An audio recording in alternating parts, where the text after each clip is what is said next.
Hello guys, welcome to Joseph IT Technology Engineer. Today in this tutorial of Joseph IT, I'm going to show you how to save your eyesight from the Blu-ray of your monitor on Windows 10 using Nightlight, a default feature on Windows 10.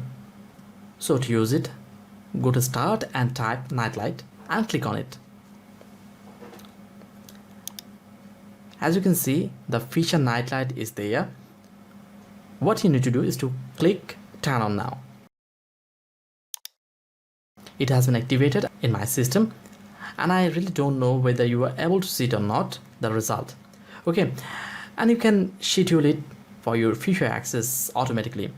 Now click on schedule.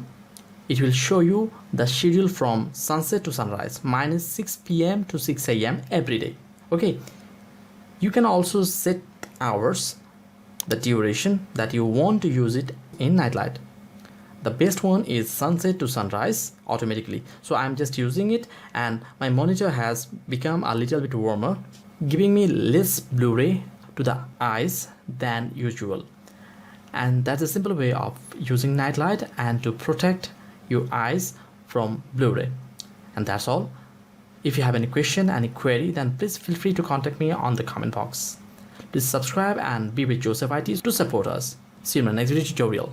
Good day.